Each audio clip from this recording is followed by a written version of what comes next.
Assalamualaikum warahmatullahi wabarakatuh. Kembali lagi bersama kita di channel Pangeran Cahaya. Saudara-saudaraku yang dirahmati Allah Subhanahu wa Ta'ala, dimanapun Anda berada, hadirin yang dimuliakan Allah. Banyak dari kita mungkin bertanya-tanya, Kang, kenapa saya ini sudah berzikir lama, sudah 7 tahun, ada yang 10 tahun, ada yang 15 tahun, bahkan 20 tahun lamanya, kok saya masih rasanya itu Allah itu masih jauh, Bang? Kenapa, Bang, ya? Apa yang salah dari perjalanan saya? Sementara saya sudah mengalami pengalaman-pengalaman kasab khoyali, baik itu perjalanan-perjalanan rohani, bertemu ini, bertemu itu dan itu. Karomah-karomahnya saya sudah dapat. Saya bisa menyembuhkan orang dan begini begitu. Banyak sekali, ya. Banyak sekali daripada salik yang seperti itu. Nah, mungkin juga kita salah satu daripada seperti itu juga, di tahap khairah, al-khairah, kebingungan. Makanya dinamakan gua hiro. Kalau hakikatnya itu gua kebingungan. Kita di dalam kebimbangan di dalam perjalanan spiritual. Jadi di mana kesalahannya? Tentu pertanyaan ini tidak bisa spontan kita jawab dengan langsung, karena ini butuh waktu dan diam. Betul-betul waktu, kemudian diam yang betul-betul mendawamkan itu melalui lubuk hati kita yang paling dalam, atau bisa dibilang nurani, tembus kepada sir. Sir inilah yang berbicara dan menjawab pertanyaan itu. Maka apa kendalanya, saudara-saudara? Maka kita jawab dengan tegas, sebagaimana pengalaman mursyid-mursyid rohani yang lain, ya, saudara-saudara kita, ulama-ulama kita, tabi'in sampai dengan Nabi kita Muhammad SAW. Bagaimana perjalanan-perjalanan itu, ya, kendalanya itu banyak, beberapa faktor. Tapi faktor yang paling utama itu adalah di pengenalan. Kita ini tidak tahu dan tidak mengenal daripada Allah Subhanahu wa Ta'ala. Kita ini tidak tahu makna ilahi anta maksudi. Ilahi, engkaulah tujuanku, ya Allah. Yang mana maksud dan tujuan itu? Yang mana yang dimaksudkan? Alamatnya yang mana? Itu kita kurang mengetahui. Maka sebelum masuk daripada itu, betul-betul harus mengkaji daripada diri. Dari mana asal diri? Apa awal mula yang dijadikan Allah Ta'ala? Itu wajib. Wajib, ilmu ma'rifat itu wajib. Makanya di dalam hadis qudsi, ya, perkataan ulama-ulama juga banyak. Semua sudah tahu awaluddin ma'rifatullah. Makanya begini, saudara, yang tidak disebarkan itu, yang tidak boleh disebarkan itu rasa di dalam pengalaman spiritual, perjalanan spiritual, hubungan intim. Rasanya itu tidak boleh disebarkan sebenarnya, karena bisa membuat fitnah. Jadi kalau ilmu tauhid, ilmu ma'rifat, pengenalan tentang zat, sifat, asma dan af'al, salahnya di mana? Itu hanya ditutupi karena pada saat setelah Sayyidina Ali karramallahu wajhah meninggal, di situ banyak muncul firqah-firqah yang ingin membunuh, memenggal daripada orang-orang yang tauhidnya lurus, berkelanjutan sampai zaman. Tapi Allah Ta'ala terus memunculkan mujaddid pembaharu, yang dimana mereka menguasai syariat, thariqah, hakikat dan ma'rifat. Maka orang-orang inilah yang dikatakan insan kamil. Inilah al-ulama warasatul anbiya. Itulah ulama pewaris nabi, pewaris ilmu nubuwah. Itulah Islam yang sebenarnya. Tapi tatkala kita mengkotak-kotakkan syariat, hanya syariat saja, thariqah saja, hakikat saja, ma'rifat saja, terpecah-pecah, itu bukan Islam. Belum Islam indallah, belum Islam di mata Allah. Namun Islam indannas, betul. Secara KTP Islam, betul. Secara syariatnya, iya betul. Kenyataannya kita berpeci, ya, kita ke masjid, kita khitan, kita disunat, bersyahadat, sholat di masjid dan sebagainya. Itu Islam indannas. Tapi apakah betul-betul sudah masuk secara kafah di dalam keislaman itu, pasrah total. Nah, belum tentu, saudara, belum tentu. Maka inilah faktor utama, karena umat Islam pada saat ini kemerosotannya, nah, umat pada saat ini kemerosotannya sangat jelas, karena tidak mengenal daripada Allah Subhanahu wa Ta'ala, tidak tahu tujuannya, maksud dan tujuannya itu dari kemana Allah itu, hanya mengenal Allah sebatas ilmu-ilmu kalam. Oke lah, kita mengkaji Asmaul Husna, kita mengkaji 20 sifat wajib bagi Allah, ya, terangkum semua dengan jelas, akan tetapi tidak ditunjukkan alamatnya, tidak ditunjukkan dengan jelas, dengan pasti, saudara-saudara.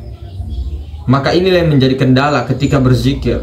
Keakuan Adam, keakuan dirinya itu, nafsu dirinya yang berzikir, sehingga lama-lama bosan, lama-lama kok semakin berzikir semakin emosian, semakin berzikir kok semakin benci sama orang, semakin berzikir kok semakin dia baca orang-orang, semakin berzikir kok semakin bangga dengan zikirnya, semakin berzikir kok semakin menzolimi orang, semakin berzikir kok semakin takabur. Apa yang salah? Ada juga orang belajar ilmu-ilmu ma'rifat, ya, ilmu-ilmu tauhid, sudah tahu tapi dia tidak memesrakannya. Contoh di kampung kita, ya, waktu kecil di kampung kita, di mana-mana kan sudah tahu orang-orang tua, tapi kok masih ini, masih begini, masih maling, masih begini, karena tidak memesrakan. Orang-orang itu banyak tahu ilmu ma'rifat sebenarnya, ilmunya tahu, ketunggalan tuh tahu, tapi untuk mempraktekkan itu tidak. Ketika ada yang marah-marah, ketika ada yang emosi sama dia, dia juga ikut emosi. Karena kenapa? Dia memandang si makhluknya, tidak mengenal daripada siapa yang mengendalikan dia. Nah, tauhidnya, tauhidul af'alnya belum, apalagi tauhidul asma'nya belum praktek. Tauhidus sifat, tauhidus zat. Nah, apalagi belum pernah kita ini mempraktekkan, memesrakan betul-betul. Jadi sangat bersyukur sebenarnya, meskipun di dalam kemesraan itu 5 menit, ya, atau 1 menit mesra, kemudian hilang lagi, nanti kembali lagi kesadaran itu, begitu. Itu sudah syukur sekali, saudara-saudara. Maka ini kendala-kendalanya, karena tidak mengenal Allah, kemudian tidak memesrakan. Nah, kalau tidak mengenal, kendalanya banyak. Bisa bosan, bisa tidak ada rasa, sia-sia rasanya, capek. Tapi kalau orang kenal, setelah dia kenal, ya, kemudian dia bermesraan secara terus-menerus. Jangan sampai, saudara-saudara, seperti itu. Jangan sampai. Kalau bisa betul-betul cari ilmunya, belajar. Jadi keyakinan-keyakinan di dalam ilmu ma'rifat, ilmu tasawuf, ya, itu banyak ilmu tauhid itu banyak keyakinannya. Ada keyakinan faham-faham Jabariyah, ada faham Mu'tazilah, ada faham Ahlus Sunnah, yaitu akidah Maturidi, kemudian Asy'ari, kemudian faham Ahlul Mukasyafah. Nah, maka ini paham-pahamnya beda-beda. Nah, pahamnya beda-beda. Ada yang paham Mu'tazilah, ikhtiarnya itu tidak didasari dengan campur tangan Allah, itu paham Mu'tazilah. Ada paham Jabariyah, ya, dia katanya tidak ada ikhtiar di dalam itu, tidak diberi ikhtiar. Nah, dia hanya pasrah total, sepasrah-pasrahnya, tidak melakukan apa-apa, itu Jabariyah, seolah-olah dipaksa. Ada paham akidah Ahlus Sunnah, Asy'ari, Maturidi. Nah, itu meyakini ada ikhtiar, tapi ikhtiarnya itu masih ada bekas makhluk, masih ada disuruh pilih kepada Allah. Tapi kalau Ahlul Mukasyafah, ikhtiarnya digerakkan Allah. Meskipun ikhtiar kerja keras, dia berpikir sana sini, tapi dia dalam kesadaran. Dia berzikir kelihatannya 5.000, kelihatannya 70.000, kelihatannya 25.000, tapi ikhtiarnya itu dia sadar bahwa yang gerakkan itu hanya Allah. Tawakalnya hanya Allah, doanya hanya Allah. Bukan dia yang berdoa, bukan dia yang berzikir, bukan dia yang berkata-kata, segala-galanya, bahkan beribadah, berniat dan segalanya. Itulah paham ahlul mukasyafah. Maka paling bagus secara syariat, paling bagus supaya di tengah-tengah paham Ahlussunnah wal Jamaah. Kemudian hakikatnya paham ahlul mukasyafah tadi, supaya terbebas daripada Jabariyah dan Mu'tazilah. Itu saran kita. Kemudian harus wajib untuk mengetahui mana af'al, mana asma, mana sifat dan mana zat. Af'alnya sudah tahu. Af'al Allah itu ada pada batang tubuh dengan alam semesta. Nama Allah ada pada 4 unsur: api, angin, air, tanah, alif, lam, lam, ha. Sifat Allah ada pada ruh semesta alam. Zatnya Allah dibaliknya ruh. Dibalik ruh semesta alam itu sang maha ruang. Jadi zat yang maha ruang. Kemudian maha ruang ini menghembuskan wa nafakhtu fihi mir ruhi, ruhnya ruhullah menjadi nur Muhammad sifatnya. Daripada nur Muhammad jadilah api, angin, air, tanah asma'nya. Kemudian daripada itu alam semesta geraknya itu adalah af'alnya. Jadi zat, sifat, asma dan af'al. Ketika melihat sesuatu, tembus ke zat, tembus ke zat, tembus ke zat, tembus ke zat. Ketika melihat sesuatu, tembus ke zat, betul-betul sampai ke maha ruang itu. Nah, itulah pandangan yang tembus. Kemudian setelah sampai mesra di maha ruang, mesra terus di maha ruang yang kosong tak terbatas itu, maka yang tadinya dia mesra, yang tadinya kesadaran dia yang merasa melihat atau digerakkan oleh Allah untuk melihat maha ruang, ya, melihat maha ruang, dia naik lagi kesadarannya ke akunya maha ruang. Tadi akunya Muhammad melihat maha ruang. Kemudian dinaikkan lagi, fana dia, naik lagi kepada kesadaran dia tubadil, terganti akunya itu, ya bukan mengaku. Akunya itu dia diam, pikirannya diam. Akunya itu dalam kesadaran akunya Allah, akunya maha ruang. Kemudian menyaksikan nurnya, yaitu Nur Muhammad. Jangan salah paham saudara-saudaraku, yang dimaksud Nur Muhammad itu sebenarnya yang ruh semesta alam. Pada diri yang mana? Yang sifat ma'ani, yang sifat ma'ani, yang sifat 7 itu Nur Muhammad itu pada dalam diri. Itulah guru sejati, itulah guru kita yang sebenar-benarnya, saudara. Di dalam dia, di dalam ya, di luar secara hakikat, tapi dia di dalam senantiasa memberi kabar, senantiasa memberi petunjuk. Itulah sifat ma'ani, itulah ruh, itulah Rasulullah, itulah nyawa. Inilah yang dimaksud kalau kita sudah paham. Melihatnya mata karena melihatnya basor, mendengarnya telinga karena mendengarnya sama, berkata-katanya mulut karena kalam. Itu kita pandangannya tembus ke situ. Ibarat kita punya balon, ya, balon, kita tembus ke dalamnya balon itu, udara itu, ruhnya. Seperti itu. Atau orang-orangan itu, orang-orangan boneka-boneka yang ditiup itu, langsung berbentuk. Kita jangan ke bonekanya, di dalam boneka itu loh. Itu yang gerakkan dia. Gasnya itu loh yang di dalam. Sama di sini. Jangan terpaku kepada jasad. Yang dimaksud Muhammad itu, Nur Muhammad itu adalah ruh, atau nama lainnya nyawa. Nama zohirnya nafas. Nafas. Jadi kita kalau sudah paham, bertubuhkan Nur Muhammad, bukan bertubuh jasad. Bertubuhkan Nur Muhammad, bertubuhkan sifat ma'ani, bertubuhkan ruh. Jadi yang tadinya kita punya tubuh di dalam pandangan ini, kita merasa bahwa tubuh itu ada dan sebagainya, itu kita hilangkan dalam pandangan basor. Bukan dihancurkan, dihilangkan, dikupas semua ini, dipotong-potong, tidak. Dalam pandangan basor, iktikadkan, yakini bahwa ini adalah Nur Muhammad. Jangan kepada tangan, jangan kepada ini, jangan kepada mata, jangan kepada ini bentuk-bentuk, bukan. Bertubuhkan Nur Muhammad itu bertubuhkan ruhani.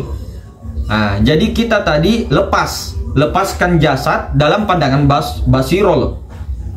Dalam pandangan basiro, lepaskan jasad, kita bertubuhkan ruh. Kalau kita sudah bertubuhkan ruh, nyawanya Muhammad siapa kalau bukan Allah Ta'ala?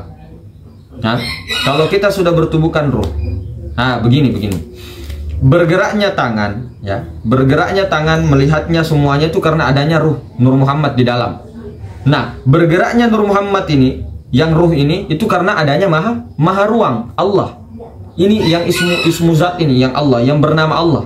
Jadi bergeraknya ruh, bergeraknya ruh itu karena digerakkan ini maha ruang. Nah, itulah sifat maknawiyah. Nah, sifat maknawiyah. Bukan Allah ada di dalam kita, tapi kita yang berada dalam dirinya Allah, dalam zatnya yang maha meliputi. Jadi jangan salah paham ketika kita mengatakan Nur Muhammad itu adalah wujud Allah. Wujud Allah bukan Allah. Wujudnya, mazharnya, mazhar kenyataan Allah. Siapa? Nur Muhammad, ruh, mazharnya Allah. Makanya di dalam hadis qudsi, Az-zahiru Rabbi wal batinu abdi. Zohir Tuhan pada batinnya hamba. Mana batinnya hamba? Ruh, saudaraku. Zohirnya, mazharnya, wujudnya Allah pada Muhammad. Bukan ini, bukan ini. Ini berupa ini. Jangan bertubuhkan jasad. Bukan berarti harus dikupas, dipotong-potong, bukan. Bertubuhkan ruh. Bertubuhkan Nur Muhammad. Nur itu Allah, Muhammad itu ruh. Nur Muhammad. Nah, Muhammad tubuhku, Allah nyawaku. Bukan berarti nyawa kita adalah Allah. Enggak, nyawanya Muhammad. Kita kan Adam. Kalau tidak tahu, pertama kita kan yang mana sih kita? Si Adam, si nafs itu. Adam, rupa-rupa yang merasa sangka-sangka, yang diadakan. Ya, secara nyata ada, tapi dicari-cari di hakikatnya tidak ada. Adam yang bentuk-bentuk ini loh. Nah, si Adam ini, ya, nyawanya Adam itu Muhammad, roh. Nyawanya Muhammad Allah Ta'ala. Nah, wujudnya Allah Ta'ala ada pada Muhammad, roh. Wujudnya Muhammad ada pada insan. Wujud Muhammad bukan Muhammad, tapi tiada lain Muhammad. Wujud Allah, wujud Allah pada Muhammad, tapi wujud Muhammad bukan Allah. Akan tetapi tiada lain, karena mazhar kenyataannya. Jadi Allah Zat Maha Suci mewujudkan dirinya, mewujudkan dirinya kepada Muhammad, roh semesta alam. Muhammad mewujudkan dirinya kepada insan. Nah, kemudian jadilah sempurna mazhar. Tapi jangan katakan insan itu adalah Allah. Jangan katakan Muhammad adalah Allah, karena Muhammad itu sifat. Zatnya di mana? Tidak bercerai, saudaraku. Tidak bercerai zat dengan sifat. Nah, kita kan sudah kasih tahu jelas ini kedudukannya, jelas. Yang mana zat? Yang maha ruang. Zat maha ruang, toh? Ya toh? Ini yang bernama Allah kan? Tapi Allah ini punya sifat. Mana sifatnya? Ada hembusan ini yang tak terbatas, itu masuk ke dalam di sini juga. Jadi napas seperti napas, anggaplah napas, ruh. Nah, ini sebenarnya tak terbatas. Ini ada napas, seperti napas cuma satu tapi tak terbatas, dia masuk nasab ke sini. Jadi kelihatannya banyak ruh, padahal satu sebenarnya hakikatnya ruh itu. Itulah Nur Muhammad. Coba terbagi-bagi, saudaraku. Nah, paham? Begitu. Jadi yang gerakkan Adam ini, jasad ini adalah Muhammad. Yang gerakkan Muhammad, ruh, yang gerakkan ruh itu adalah Allah Ta'ala. Jadi inilah salah satu ketika kita tidak mengenal, ketika kita berzikir, baik itu secara lisan, La ilaha illallah, La ilaha illallah, kita fokus ke zikirnya. Kita fokus ke tangan yang merasa berzikir, tangan yang berzikir, kita mulut yang berzikir, bukan. Yang berzikir itu ruh. Nah, ruh. Yang berzikir itu kalam. Kalau secara lisan, La ilaha illallah. Yang bergerak ini, kudroh, kuasa. Bukan tangan. Bukan tangan yang gini-gini kan tasbih, bukan. Bukan telinga yang mendengar. Sama yang mendengar. Kemudian yang berkalam itu bukan mulut, tapi kalamnya sifat ma'ani itu loh. Pelajari sifat ma'ani, rasakan di situ. Sifat ma'ani itu Nur Muhammad, itulah guru sejati. Jadi jangan salah paham. Nah, ketika sudah tahu itu minimal Nur Muhammad, nanti lama kelamaan dipahamkan. Nur Muhammad ini sebenarnya diperlihatkan juga. Jadi melihat diperlihatkan, mendengar diperdengarkan, ya. Berkata-kata diperkata-katakan, ya. Tahu karena ditahukan, ya. Hidup karena dihidupkan, ya.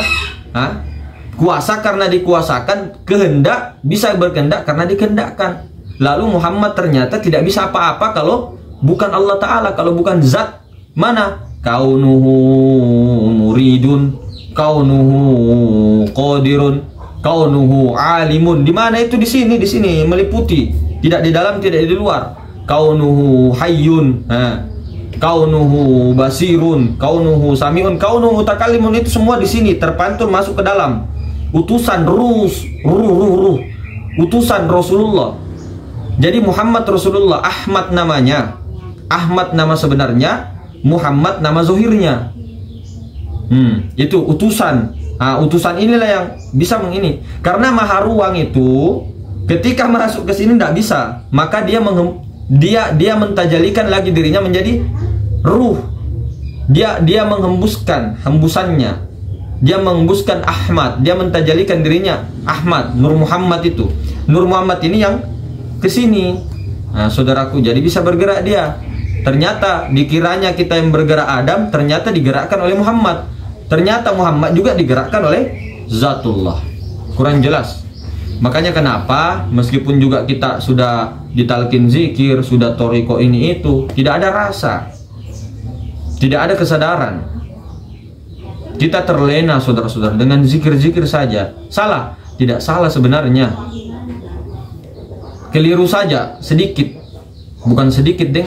Lumayan, karena kita itu merasa nafsu ananiyah kita. Cuma kita tidak perlu kita sesat-sesatkan orang.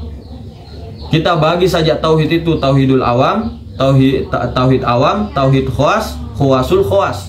Seperti Imam Al-Ghazali. Bukan juga kita merasa khawasul khawas, tidak. Karena semua itu adalah Allah Ta'ala yang berkuasa, yang berkehendak, yang berkalam semuanya. Jadi ketika saudara-saudara masih melihat jasad, masih melihat alam semesta, masih melihat Adam, tertutup kita, pandangan yang tertutup ini kita tidak tembus, itulah iblis.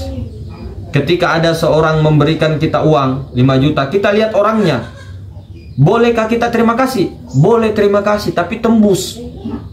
Begitu juga kalau belajar, berguru dengan mursyid rohani.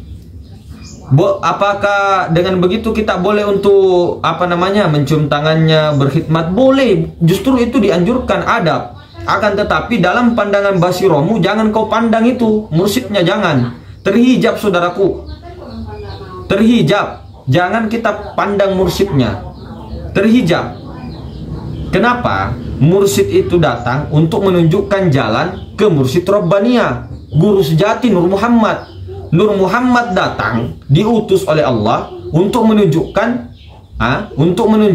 pengenalan kepada Allah. Jadi jangan berhenti kepada mursyid, jangan berhenti kepada Nur Muhammad, jangan berhenti kepada Nur Allah.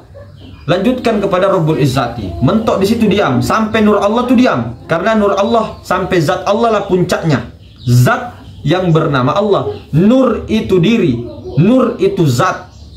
Zat itu adalah diri Allah. Inilah yang bernama Allah.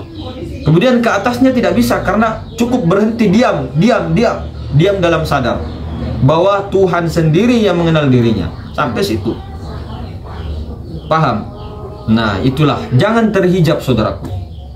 Jangan. Datangnya yang mulia kita, baginda Nabi Muhammad SAW, itu sebagai khobar.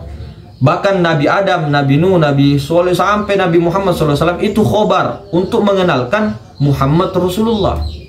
Semua itu Nabi Adam, semua Muhammad Rasulullah itu. Jadi yang dikatakan Muhammad Rasulullah itu Nur Muhammad. Nur Muhammad. Nah, di situ. Untuk mengabarkan Nur Muhammad. Nur Muhammad adalah utusan Allah. Nah, begitu ya. Nabi Muhammad diutus untuk mengabarkan, untuk mengenalkan Nur Muhammad. Makanya ketika Sayyidina Umar bertanya kepada baginda Rasul, wahai Rasulullah sallallahu alaihi wasallam, ya, wahai Rasulullah, apakah waktu pada saat Mi'raj engkau bertemu dengan Tuhan? Engkau bertemu dengan Allah? Kata Rasulullah, ya, saya bertemu dengan Allah. Ketahuilah wahai Sayyidina Umar, wahai Umar, jika kamu, ini kurang lebih begini, jika kamu melihat Muhammad pada diriku, maksudnya Nur Muhammad kepada diriku, kamu sudah dijamin masuk dalam rahmatnya Allah Subhanahu wa Ta'ala, selamat dunia akhirat. Nur Muhammad itu ada pada diri Rasulullah, diri Nabi Muhammad kita, Sayyidina Muhammad, ada pada diri Sayyidina Umar, ada pada diri seluruh alam. Seperti itu saudara-saudaraku. Jadi saksikan Muhammad pada dirimu. Yang mana Muhammad? Rasulullah. Yang mana Rasulullah? Ruh. Ruh ini yang membawa utusan. Nah, kemudian di atas ruh ada sir. Sir itu rahasia ketuhanan, rahasia. Nah, rahasia inilah yang ditanggung oleh Aminah. Aminah itu ruh. Kemudian Abdullah itu adalah jasad. Inilah yang menanggung amanah. Amanahnya apa? Sir. Sir, rahasia, rahasia ketuhanan. Zat, rahasia tentang zat Allah Subhanahu wa Ta'ala. Inilah yang tidak dimiliki oleh hewan-hewan, yang tidak dimiliki iblis, yang tidak dimiliki malaikat. Iblis itu tidak sampai makrifat, saudara, sampai tauhid saja. Bukan sampai zat, tidak sampai zat, sampai sifat saja, tidak sampai ke zat. Nah, kemudian memang secara hakikat, secara hakikat itu memang diprogram begitu di balik layar, Nah, iblis memang menjalankan perintah itu untuk membangkang. Nah, kelihatannya di dalam layar, di bioskop di panggung sandiwara itu iblis terlaknat. Jadi begitu itu supaya dikaji-kaji dulu. Nah, itu supaya sebagai ujian saja. Makanya dibilang sebenarnya peristiwa itu adalah satu wujud, bukan ada malaikat, ada iblis, kemudian ada Adam, ada jin di situ. Enggak. Secara hakikat loh ya. Secara hakikat. Nah, tuh. Iblis tuh di dalam semua, malaikat juga di dalam semua. Maka begitu perlu diperhatikan saudara-saudara. Jangan tertutup, jangan terpandang makhluk muhaddas tuh, jangan terpandang. Semua ini muhaddas. Ini yang bentuk-bentuk ini muhaddas semua, ini muhaddas semua. Tapi kalau kita tembus, saya membawa mie di kresek. Apa itu di dalamnya? Kalau saya ditanya, itu apa? Kita tembus langsung ke mie instannya, bukan ke plastik. Ini juga sama kalau kita melihat es batu, bukan kita ke es batunya yang berbentuk balok ini, atau balon-balon warna merah, kayak kuning, kayak hijau, kayak enggak. Kita tembus ke dalam.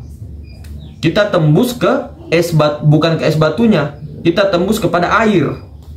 Kita tidak tembus kepada garamnya, tapi tembus kepada air lautnya yang ada pada bentukan garam itu. Sama dengan ini, tembus kepada Muhammad. Jangan terhenti di Nur Muhammad, naikkan lagi sampai Nur Allah, Allah yang bernama Allah, yang punya nama Allah Rabbul Izzati. Stop di situ sampai Nur, sampai yang bernama Allah itu. Nah, mungkin begitu saudara, lebih dan kurangnya dimaafkan ya. Kemudian saya mau mengucapkan sedikit rasa kecintaan kepada saudara-saudaraku semua. Salam NKRI, harga mati, jaga terus persatuan antar suku, antar ras, semuanya walaupun berbeda-beda, Bhinneka Tunggal Ika, kita tetap satu semua. Ingat saudara-saudaraku, Pancasila satu, ketuhanan yang Maha Esa. 2, kemanusiaan yang adil dan beradab. 3, persatuan Indonesia. 4, kerakyatan yang dipimpin oleh hikmah kebijaksanaan dalam permusyawaratan perwakilan. 5, keadilan sosial bagi seluruh rakyat Indonesia. Bukan hanya di Indonesia saja, semuanya. Malaysia, negara tetangga kita, jaga persatuan. Singapura, Kamboja, Brunei, Thailand, semuanya kepada umat, jaga persatuan, kuatkan